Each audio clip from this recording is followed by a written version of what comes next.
Hello, listeners. Mallory Wilsey here, Chief Producer of the Enrollify Network, and I want to take just a quick moment to tell you about another show on our podcast network that I think you'll love. Confessions of a Higher Ed Social Media Manager is your ultimate guide to understanding the do's, don'ts, and complexities of the higher ed social media ecosystem. Host Jenny Lee Fowler from MIT brings her expertise and passion for social media to the table.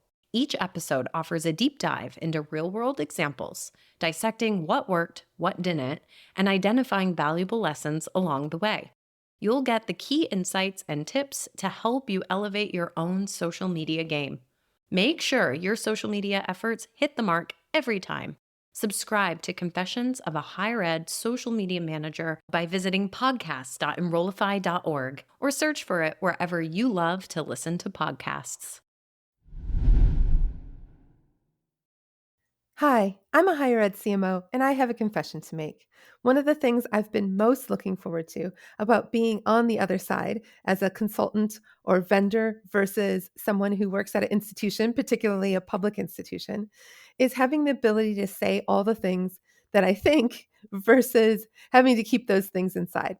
And my guest today, J.S. Stansel, is someone who's known for doing just that. In fact, I think he started saying things louder for the people in back before he had even left the institution that he worked at.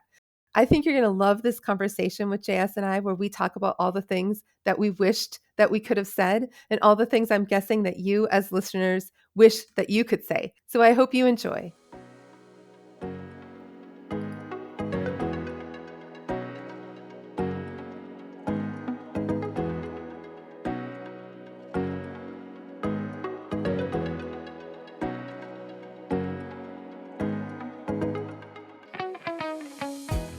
Welcome to Confessions of a Higher Ed CMO, a podcast that empowers higher ed marketers to bring innovation, creativity, and excellence to their work.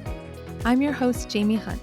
Join me every 2 weeks for discussions with some of the best minds in higher education marketing. Confessions of a Higher Ed CMO is part of the Enrollify Network, a robust collection of podcasts designed to help higher educational professionals like you grow. Explore our other shows at enrollify.org or check out some of my personal favorites linked in the show notes below. Enrollify is made possible by Element 451, the leading AI-powered all-in-one student engagement platform, helping institutions create meaningful, personalized, and engaging interactions with students. Learn more at element451.com.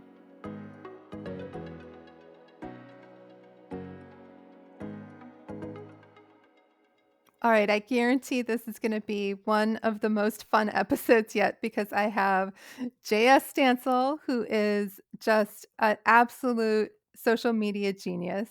And he is the founder of Saturn Media and the former higher ed social media manager at University of Central Arkansas.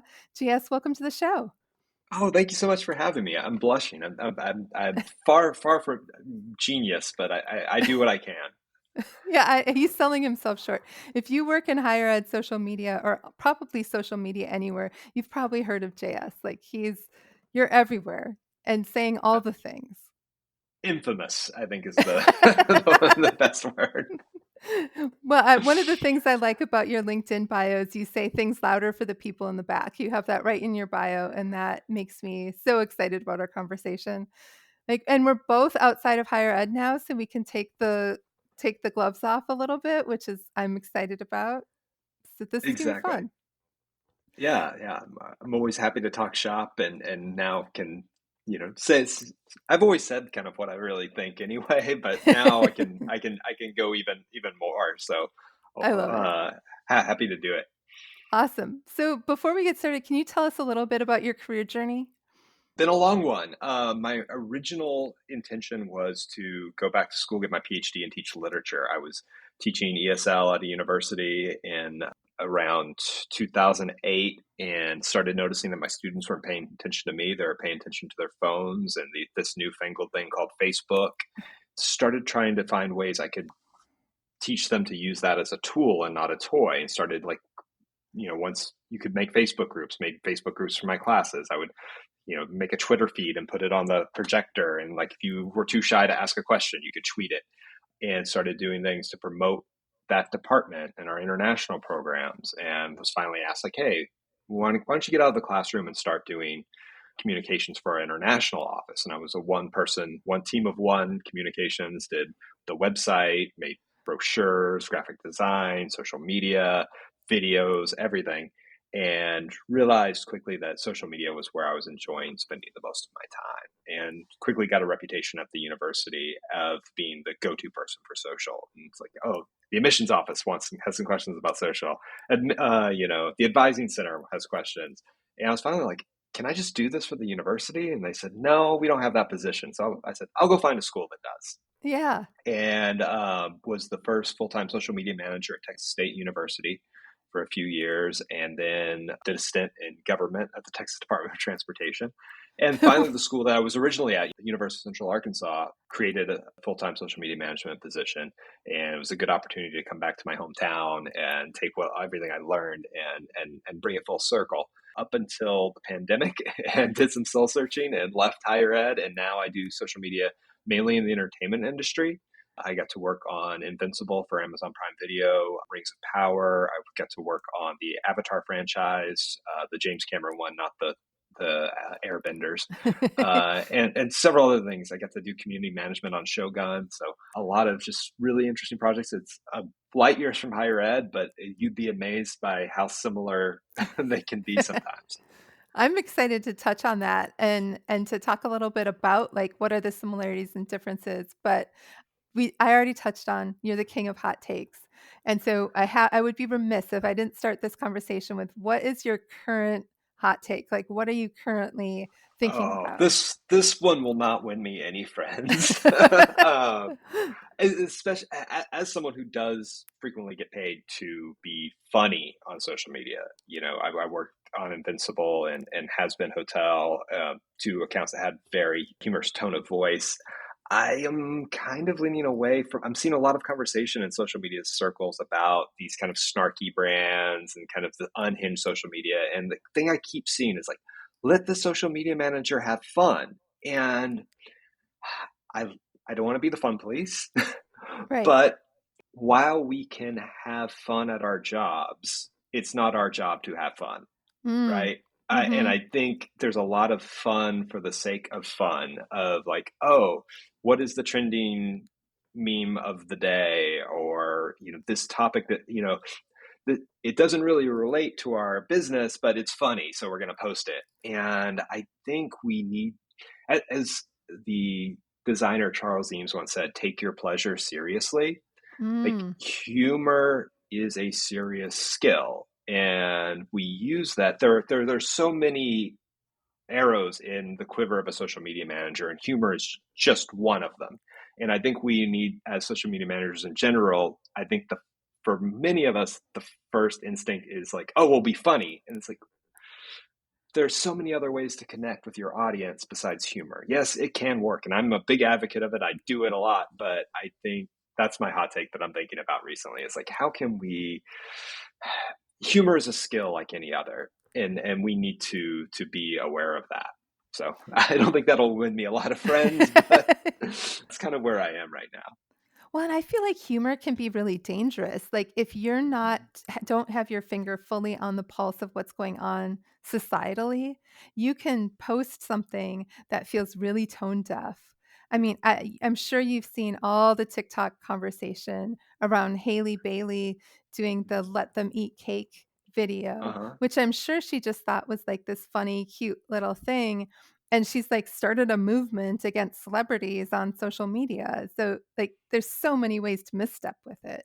Yes, it takes a lot of skill, a lot of nuance, and you really need to be careful of how you use it. So, as much as I love doing it, and I love seeing it sometimes, I think we as an industry do need to be a little bit more cautious there, and not always jump to humor as the first option all the time. Yeah.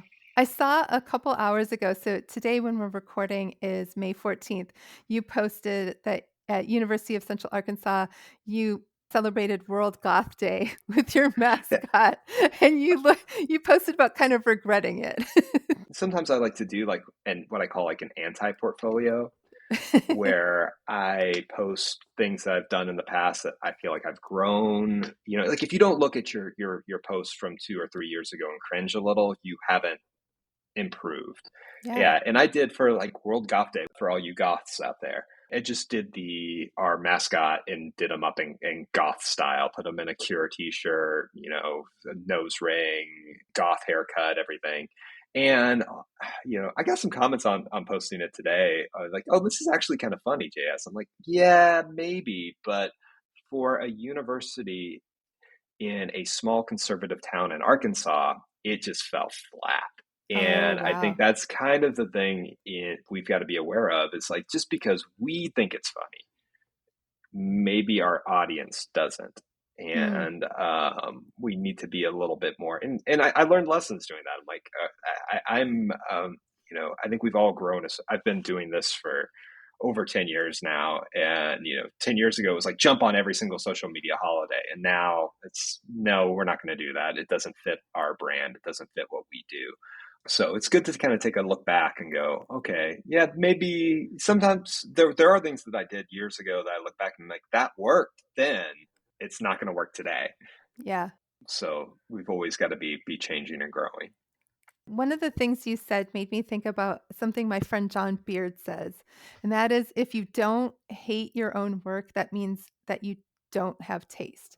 Like you have to like constantly be saying this isn't quite good enough, or at least maybe today, but when I look back tomorrow and look at it like I could do better. I could do better. And that Hmm. kind of constantly drives you forward. So I love that idea of like looking back at your anti-portfolio and saying like this is something where the me today would do something better or wouldn't have done this or whatever, fill in the blank. Exactly.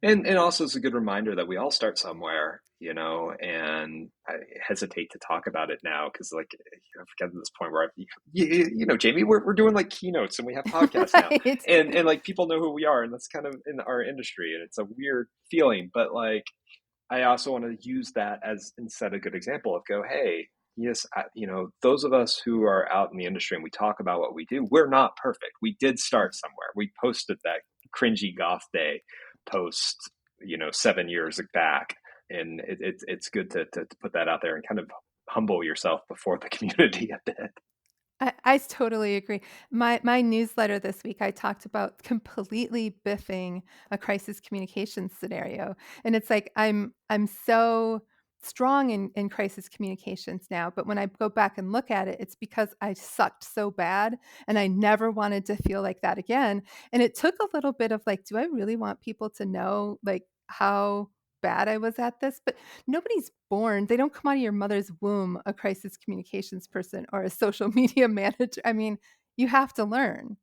And exactly, and when we started, there was no rule book. There was no one No. else to like go by. It was just like, I guess this is what we do based on what I know right now. And in many ways, we're still there. Oh, so true. I hope that these like anti-portfolios or confessions or whatever help people who are maybe aspire to be keynoters or whatever think, okay, I can do this. Like there's things I've made mistakes in my past, but I can still grow and develop and become who I'm striving to be. Exactly. So you recently also posted, I follow you on LinkedIn, like obviously, but you recently posted about people wishing they could say what you say to their bosses. So what are some of the things that you hear people wish they could say? This is a good segue because we were talking about how odd it is, like getting to like this where I gave the second keynote of my career a couple months ago at Gov Social for government social media managers, and people would come up to me after the keynote and they would say, "Oh, I follow you on LinkedIn. You say all of the things that I wish I could say to my boss." And in a way, it was very humbling, and also as a way it made me feel really good. You don't know how to take it, but also it makes you realize just how hard social media managers have it and how misunderstood we are. I'm at a point in my career where I'm very fortunate and I've got a lot of privilege aside from just being a cisgender white dude. But I'm at a point where I have work, and if you don't agree with what I say on social, we're not going to work well together anyway. There are plenty of other people that want to work with me. So I want to use that privilege to speak up for other social media managers who can't say those things.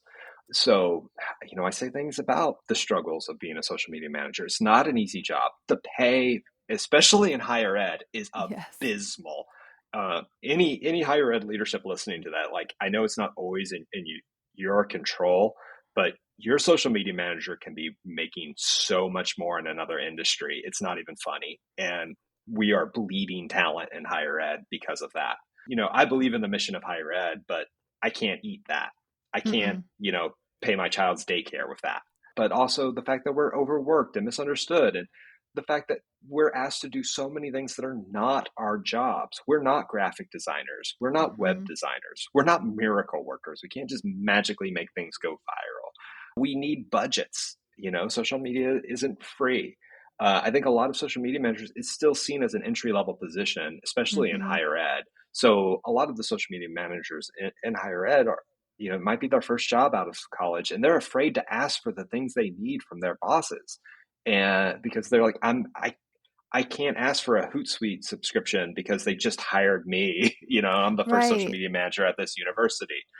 They just had to fight for a meager $40,000 budget to pay me. How am I going to get the tools I need to actually do the job?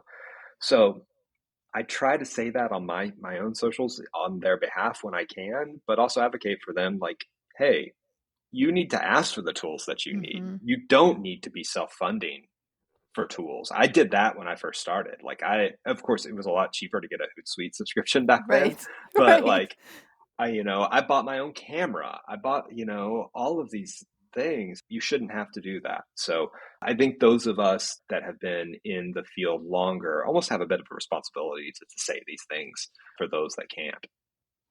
Well, and I think there's this perception still, which blows my mind, that it's an intern's job or that it's, like you said, an entry level job. But when you think about the skill sets that it takes, it's truly minimum, I think, assistant director, if not a director level position. I agree 100%. Like, why you wouldn't put an intern on mic in front of the like at a press conference. No, So why are no. you giving an intern the keys to your social accounts and just being like, "Hey, post whatever," Or Right. I mean, even if you have, you know, an approval process for every post or something like that, it's still a huge responsibility.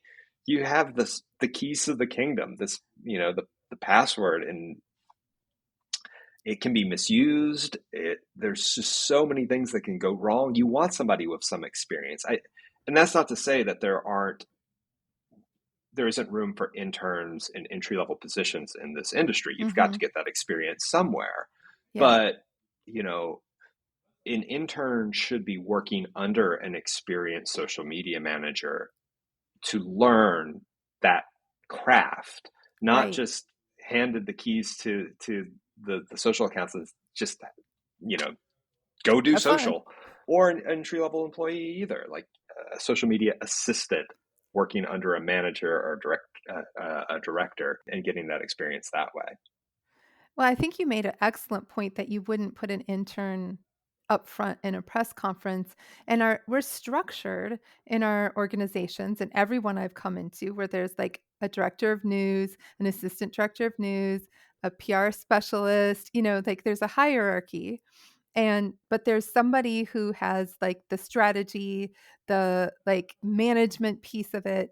And I don't think social media should be any different. And I know when I came into my last role, we had one of those positions that paid $40,000. And I said, we're dissolving this halftime position over here that and taking the money from that and dumping it into the social media position, elevating it to assistant director. And it's still not what you could probably pay in the industry, but it's a heck of a lot more than 40,000 now. And we got somebody who's a freaking rock star. I mean, she's freaking amazing because we bumped that pay up enormously. That's the thing too. The value of a social media manager is here, but also the industry knowledge required. That's not just knowing social media, and higher ed is its own beast. You need Yeah. somebody who understands the structure of higher ed, Yes. who knows what a provost is, right? Right. Right. I didn't know what a provost was until I worked at a university for 2 years, right? There's a confession for you right there. Like, you need somebody who knows that and knows the needs of it. And when you have one, and these positions are treated like they're disposable. Like you said, it's like Mm-hmm. this entry level 40,000. Oh, we don't expect somebody to stay here for very long. It's your first job out of college. You get your experience, you move on. Well, you lose so much institutional knowledge when that social media manager leaves. It takes so long to get back. Like, you're losing money by doing that, right? Yes. I don't think higher ed understands that value yet. And it's a shame because it's been a while, right? Yeah, right. I was thinking about that because I started using social media in my job probably around like 2007, 2008, right when Twitter came out, whatever it was right when Twitter came out. I started using it for my job and I ended up um, being over social media mostly because like I was interested in it. That was like, but back then that's how you got in charge of it, was like you had an interest because there was nobody to be an expert. But now we have people who've been doing this for 15, 16 years.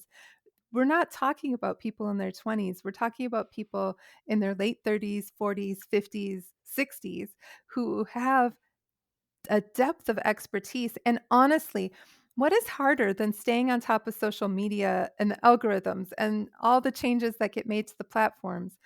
That when you think about media relations, you need to know the media, you need to know the trends, etc. But I think social change is way more than that.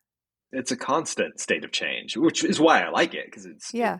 it never gets old. You're always learning something new. It keeps you active, but it's hard. Like, it's really hard to stay on top of those things. What worked for you yesterday is not going to work for you tomorrow, and especially add those changes of social media and algorithms changing, new platforms of coming, new features evolving, to working with young people who are constantly changing. Every generation is a little Yes. even like a Gen Z student that you're trying to recruit today versus a Gen Z student in 2 years. Yeah. There's a whole other set of trends, and they're constantly changing. So you've got to stay on top of that too.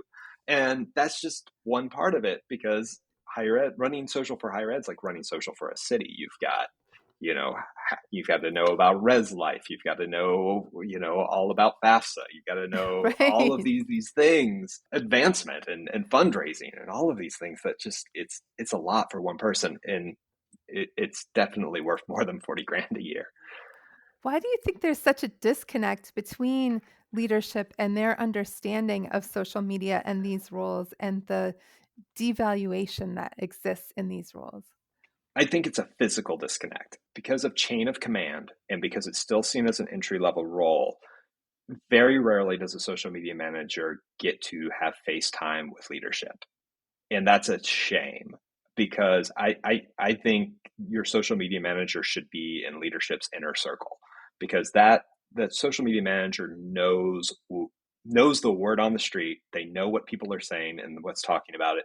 They're the canary in the coal mine that can tell you when danger is about to happen, and they can tell you how you need to react to it.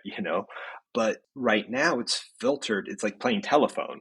Social media managers like, oh, hey, I think this is an issue, and they tell their director, and that director tells this person. And finally, by the time it gets if it gets up there at all, the message has been lost. So I think there's a misunderstanding of what a social media manager does by a lot of leadership still. I once had a university president tell me during the crisis, they didn't care what people were saying on social media. They only cared about like what people took the time to email them about. And I Wow. just thought that was, It's probably like 30-1 in terms of what's being said on yeah, social.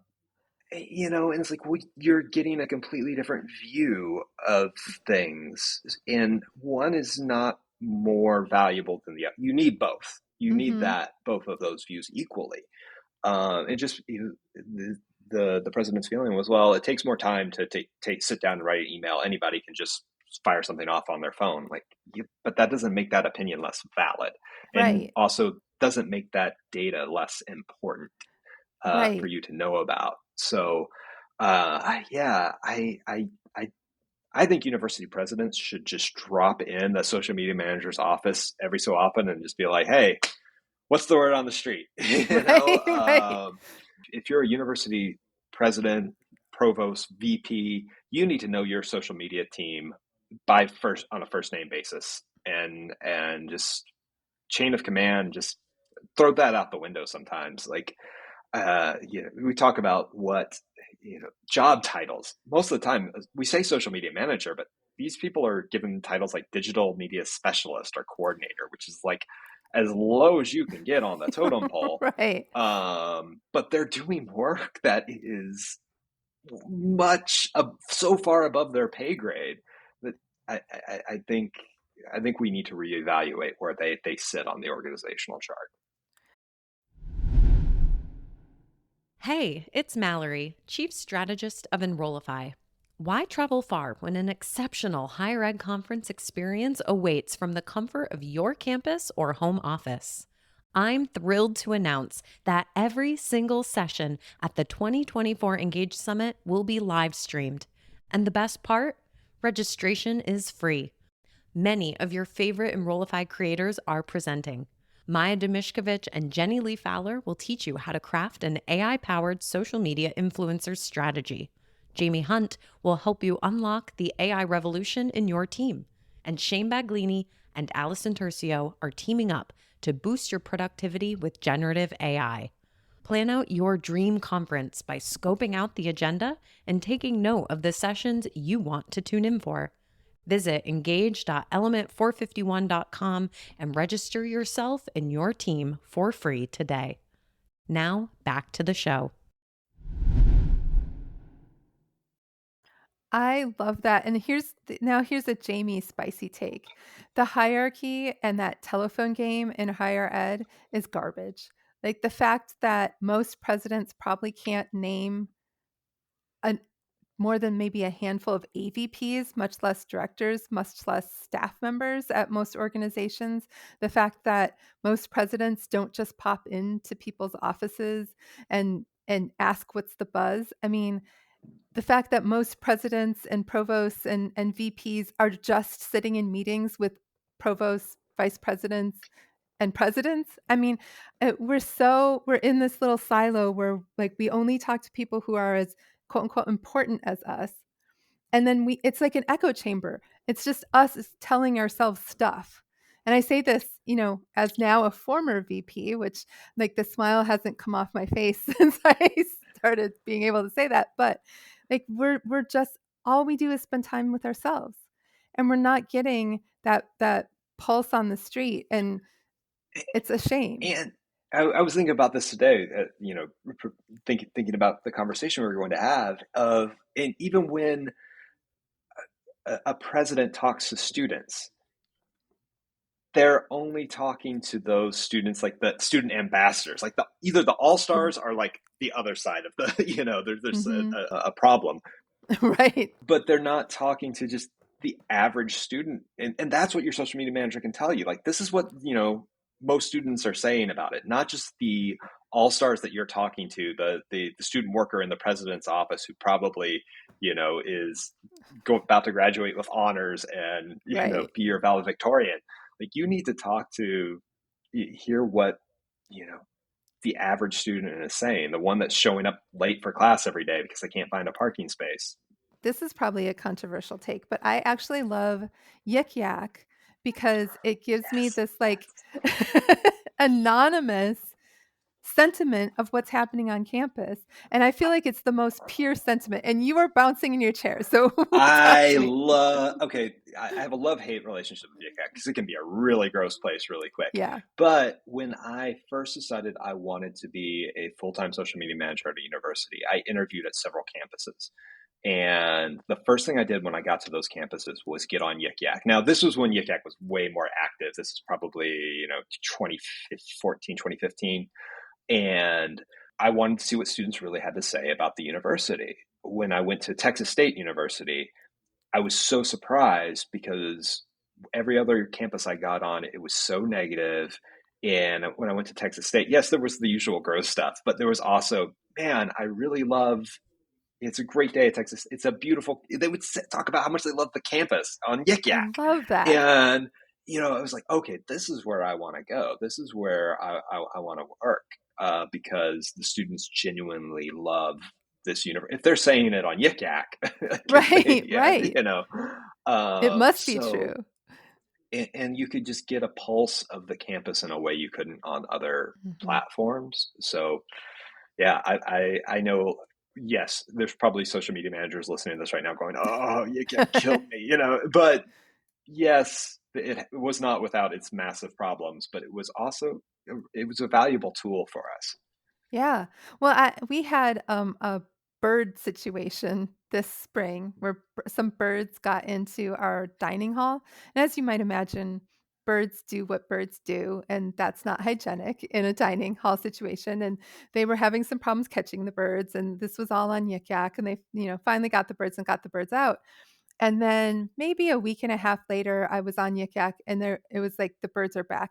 And I was able to immediately tell facilities the birds are back. They didn't have to wait because previously nobody had really surfaced it from didn't surface Mhm. on Yik Yak right away. So previously the birds had been there forever before somebody finally got up the gumption to tell the president's office we need to get rid of the birds. So we're able to get rid of the birds. Now that's like a silly use of Yik Yak, but it was like that pulse was like right there. Okay, we got a bird problem again. Let's go deal with the bird. We could kind of tell, with encampments, I'm imagining that it was very helpful for encampments and the planning around those. Um, Things around commencement. I mean, I have found it very valuable. I think it's a valuable tool. And again, think of back to earlier times, all the things that a social media manager needs to know and do. Like I had to monitor Yik Yak every day, like Yeah, every couple days. I'd set an alarm like, okay, time to check Yik Yak, see, make sure there's no issues. yeah, That I don't think most people know that you're on campus know that your social media manager is handling that. yeah, But that doesn't mean it's not important. It needs to be done. absolutely. So, what are your thoughts on TikTok and like the ban Oh, and all of that? I'm kind of in this wait and see phase. I don't think the ban is actually going to, it could, we'll see. But I think right now, I think universities need to look at states like my state, Arkansas, and other states where it has been banned on state owned devices and see what those schools are doing and how they're responding. I think, unfortunately, if you're in that situation, you're asked to market with like one hand tied behind your back. It's so Yes. short sighted. Most of those laws do have like a clause for like UPD to like monitor threats and things like that. And I think that's still incredibly important. Like you need to be doing some social monitoring. But I don't think it's going away. I think there's going to be a Deus Ex Machina at the end. Like at the stroke of midnight before the ban hits, it's going to get saved somehow. I hope. If not, that format's not going anywhere. Yeah. So I think it behooves us to familiarize ourselves with that as a tool and that as a platform, whether it's TikTok or Instagram Reels or LinkedIn is trying something like that now, which Yeah. I don't think will take off, but No. we'll see. I hope that if TikTok gets saved from this, you know, countrywide ban, that whatever it does, whatever is done to kind of save it, causes states to roll back their restrictions. Because I know in my state, not only can you not have it on state devices, you can't pay somebody else to. So we just had to close our account because we can't. There's no legal way for us to do anything with it. Yeah, and it's so short-sighted because one, if you're not doing it, somebody else is doing it for you. And Yes. you can't get on there and be like, argue against it, or if somebody puts out misinformation about your university, you can't correct it. It's a fiasco. So hopefully that'll get fixed. But again, that's one of those things we're just not in control of. So now that you're outside of higher ed, and this kind of ties back to the beginning of our conversation, how behind is higher ed? Um, Not as behind as you might think, but still very far behind. Higher ed's always going to be playing catch up. It's a slow moving ship that it takes a long time to steer and change direction. But leaving higher ed and seeing what some other industries are doing. Not only if I worked in entertainment, I got to work for some startups, and being a freelancer, you kind of get to dabble in a little bit of everything. All of the things that university social media managers are arguing for and want to do have been standard practice in other industries for years now. All of the tools that you want and you feel like you need, yeah, right away. Other industries, you're going to get those. Most industries, the solo social media manager is not there. There are teams. We can talk more about this a little bit later, but social listening plays a huge role, especially in the entertainment industry. Really? Yeah, that's a big one. Let's say you're a giant studio and you've purchased rights to the new book talk fantasy series that's going to be adapted into movies. You hire a social listening agency to tell you, like, hey, what are the fans saying about this book? And in our movie, what do we need to include? What details are, the fans really die hard about? So even before the script is written, there's a social listening report that says, okay, here's the Wow. property that you just bought. Here's what fans have to say about it. I mean, it goes as deep as like getting on like Redbubble and seeing fan made merch. Like, oh, here's Wow. sort of merch that's already being made by fans. Here's a list of most common cosplays of this property. So you need to be sure and, include these costume details. And so even before it's made.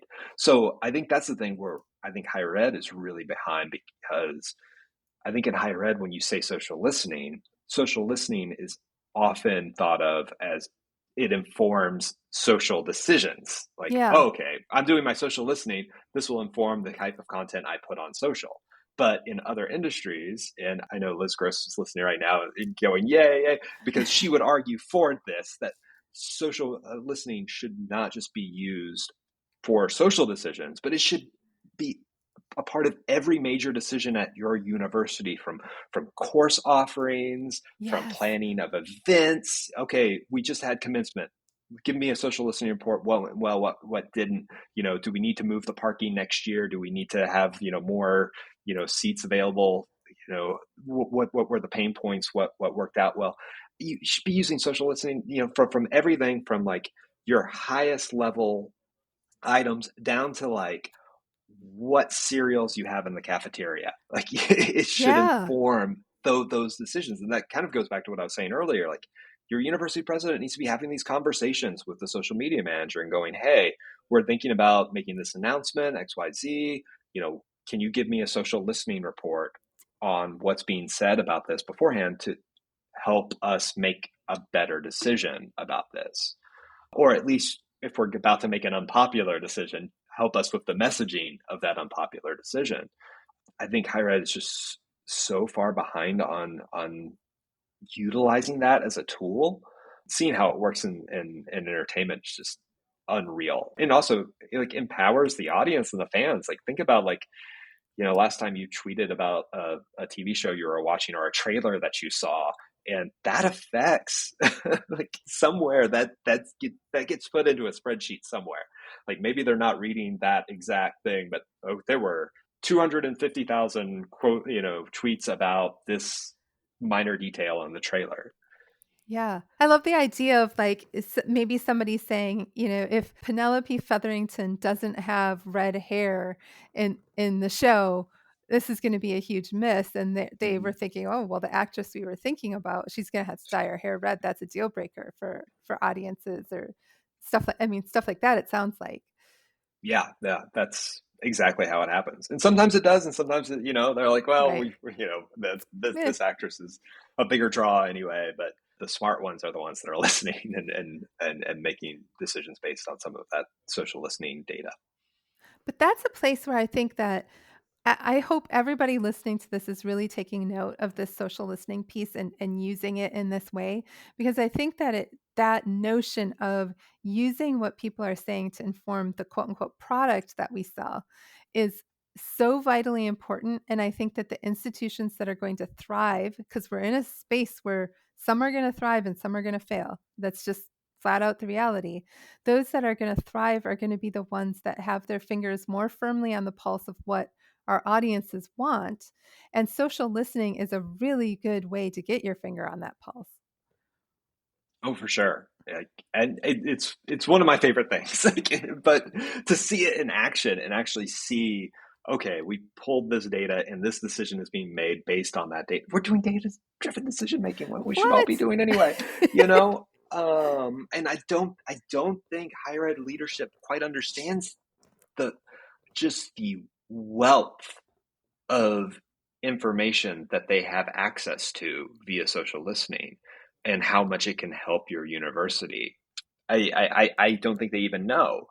Um, so it's a struggle. I think it's something higher ed is far behind. Thank goodness there are people like Liz Gross who are like out there like touting it and making the case for it and providing that service to universities because it needs to be done. And it's a bigger job. You can't just ask your social media manager like, hey, while you're running all the social for the university, Right. can you compile all these social, because you know yeah, they can get really in depth and really detailed. And I feel like I know social listening pretty well, but when I work with like experts like Liz, and I've worked with some in the entertainment industry, like Matt, how they compile these just massive piles of data, it's unreal. Well, in higher ed, in theory, the folks running higher ed, for the most part, have PhDs or EDDs or some sort of doctorate where they've had to do a lot of data analysis to earn that degree. Like, you'd think that we would be more invested in data as an industry. You know, I think maybe they are, but like I said, I don't think they understand that it's there, Yeah. that you can compile Yeah. this and that it's available, and we can actually take a very scientific approach to how we look at the social data. But once they see it in action, it's almost like Yeah. seeing a light switch come on, like, oh, we can do that, like I can find this information out. It's pretty remarkable. I love that. So, how do we catch up with industry, with corporate America, with the entertainment industry? I think part of it is, one thing I get frustrated with is, going out and speaking at conferences. I often feel like I'm preaching to the choir. Mm, Like I go to some of these conferences for higher ed social media managers or social media, and it's just other social media managers in the audience who are just nodding their head like, "Yep, I agree. That's what I've been saying for years." And I think there's value in that, of going to a conference and feeling validated.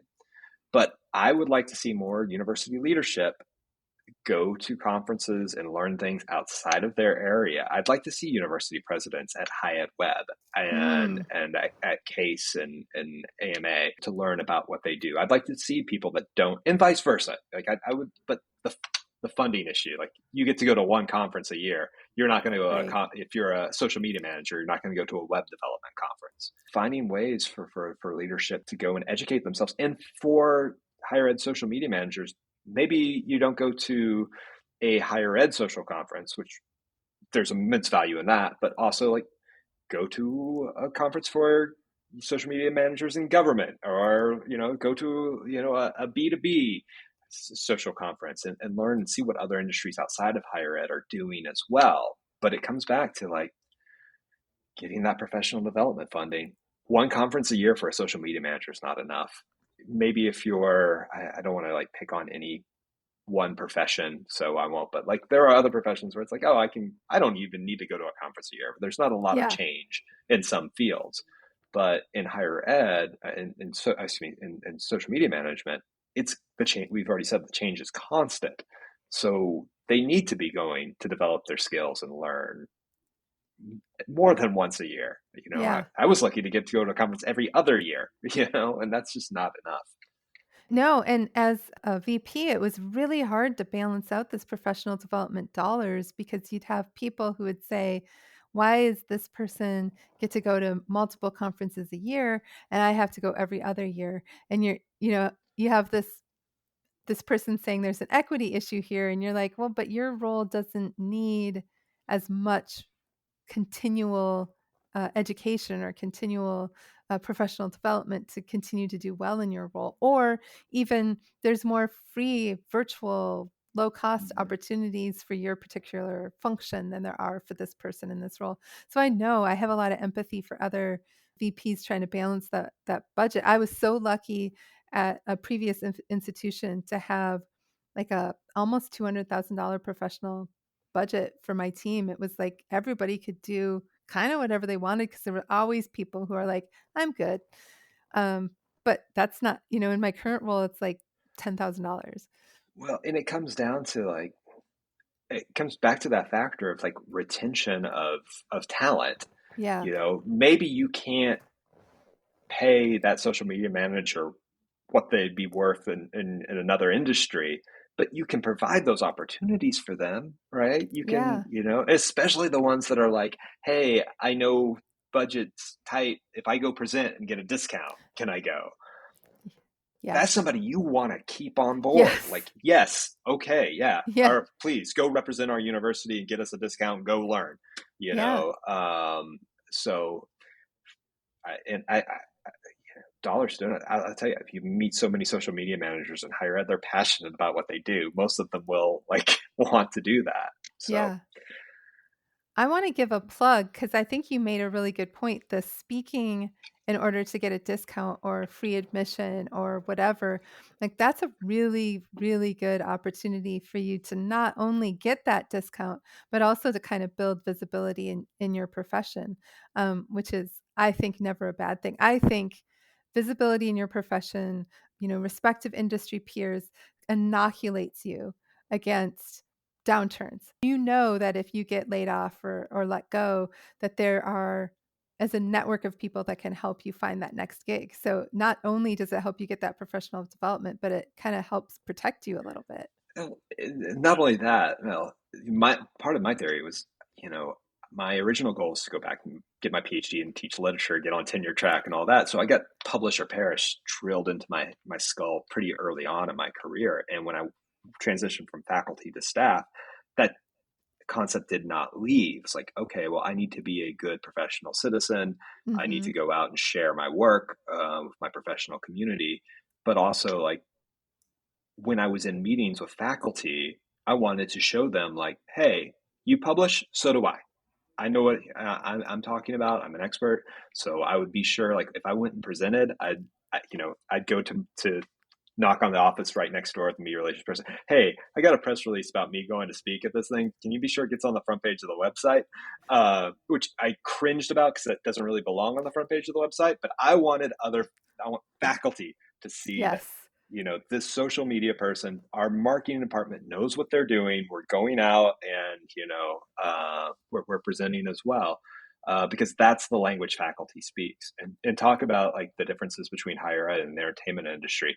I will tell you this, you will not believe, but egos in the entertainment industry are big, but they do not top egos of faculty. Oh my gosh. Wow. That's amazing. I Yeah, expected you that's to have like horror stories of like not no, no. I I have don't want to my horror name a stories. celebrity, but Yeah, are with like celebrities and producers and directors and things like that.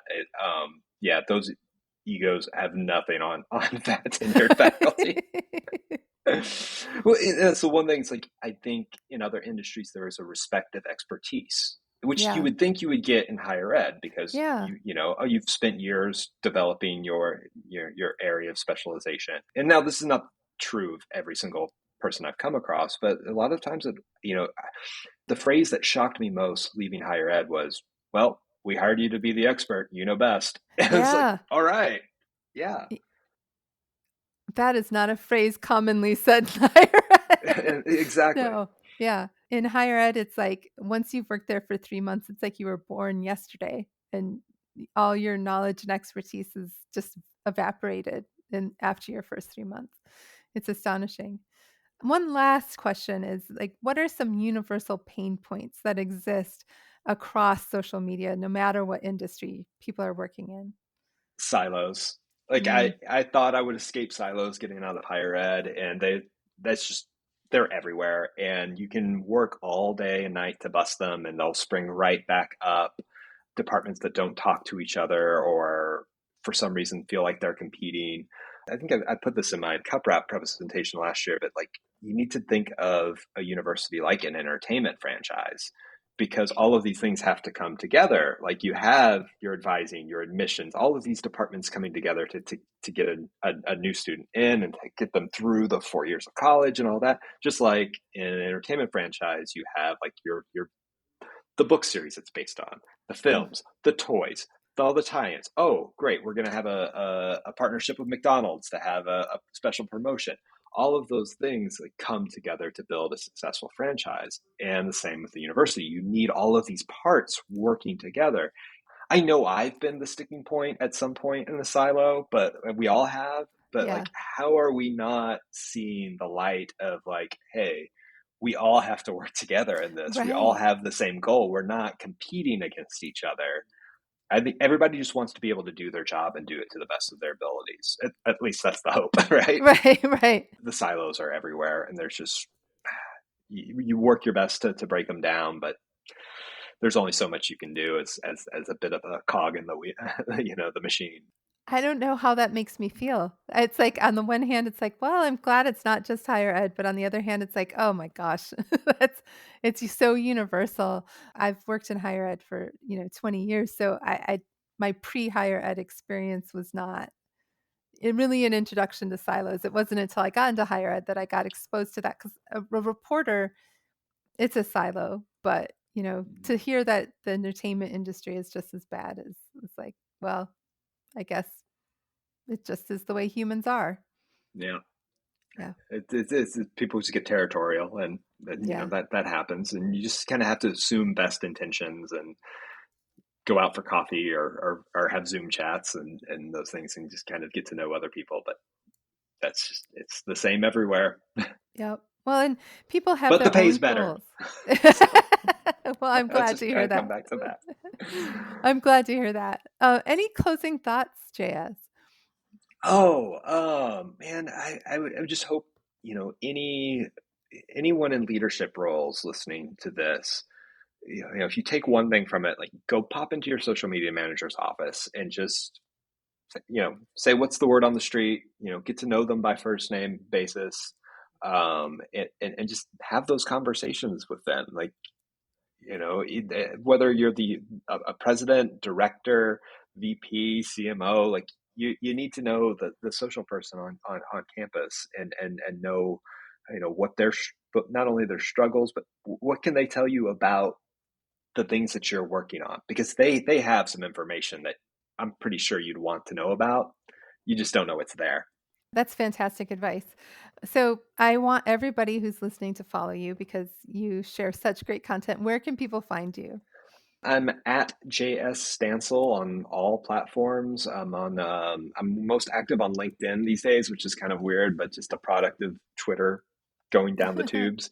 Recently launched my own social agency called Saturn 9 Media, saturn9media.com, the number 9, not spelled out, or go to my personal website, jsstansel.com. Tell me the background of Saturn 9. Where did that come from? Um, Names are hard to pick, really. Right?